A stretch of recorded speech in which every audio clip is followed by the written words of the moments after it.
Hello friends, back to my channel. সকলে কেমন আছেন? এই বৃষ্টিতে আমি কিছু পকোড়া নিয়ে এসেছি, যেটা সন্ধ্যের সময় চায়ের সাথে কিন্তু ভীষণ খেতে ভালো লাগবে। তার জন্য আমি মটর ডাল আর ছোলার ডাল সম পরিমাণ নিয়েছি।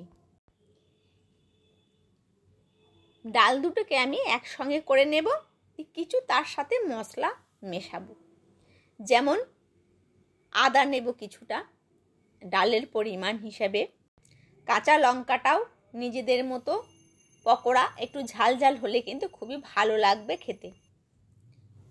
এই ডাল দুটোকে আমি পেস্ট করে নেব।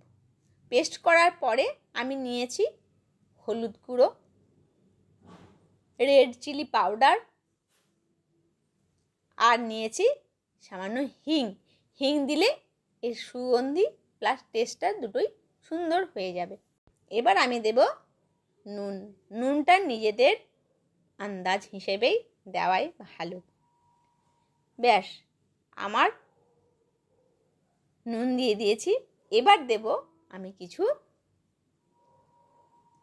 ধনেকে সামান্য একটু কড়াইয়ে নেড়ে নিয়ে একটু ভাজা ভাজা গন্ধ উঠবে, সেইটাকে আধ ভাঙা করে এতে আমি দেব। আর দেব রোস্টেড জিরে গুঁড়ো। এটাকে আমি মেখে নিয়েছি। এবার আমি চলে যাব কড়াইয়ের কাছে। তেলটা বেশ ভালো করে আমি গরম করে নিয়েছি। এইভাবে হাতে করে আমি উঠাবো আর কড়াইয়ে গরম তেলে আমি একে একে দিয়ে দেব। এইভাবে আমি পকোড়াগুলোকে ভেজে নেব। একবার না হলে দুবারে আমি পকোড়াগুলোকে এইভাবে ভেজে নেব। ব্যাস, দেখুন আমার লাল হয়ে গেছে। আর পকোড়াগুলোকে এপিট ওপিট করে সুন্দর করে ভেজে নিয়ে আমি কিন্তু তুলে নেব। এবার এইভাবে দু তিনবারে আমি ভেজে নেব। দুবারে তিনবারে মোটামুটি আমার ভাজা হয়ে গেছে।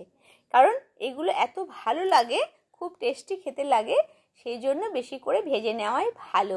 চা দিয়ে আর ওই যে আমি চাটনিটা বানিয়েছি ওইটা দিয়ে খেতে শুরু করলে না কখন যে শেষ হয়ে যাবে বুঝতেই পারা যায় না, এত টেস্টি খেতে লাগে।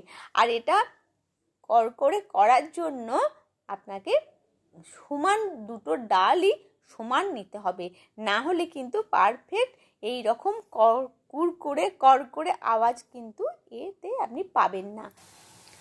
এক পিঠ হয়ে গেলে আর এক পিঠ এইভাবে উল্টে দেব।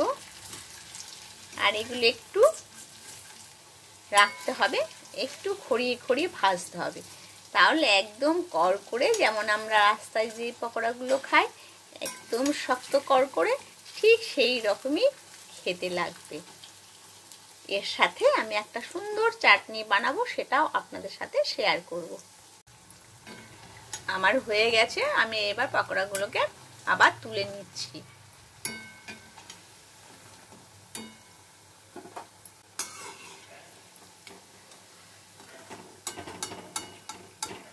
এগুলো সব আমি এইভাবে তুলে নিচ্ছি।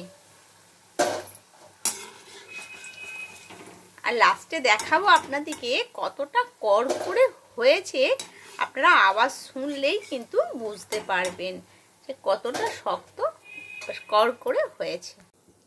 ভীষণ কড়কড়ে, একদম আওয়াজ শুনলেই বুঝতে পারবেন কতটা কড়কড়ে হয়েছে। ভীষণ সুন্দর, একদম খড়খড়ে, আওয়াজটা শুনলেই ভালো লাগছে। আমি একটা পকোড়া খাওয়ার জন্য একটা চাটনি বানিয়ে নেব।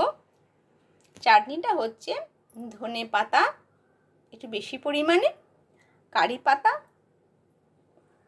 অল্প পরিমাণ, মোটামুটি 10টা মতো, কাঁচা আম,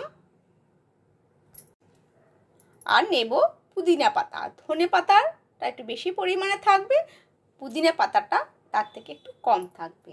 আর নেব কাঁচা লঙ্কা, আর নিয়েছি রোস্টেড বাদাম।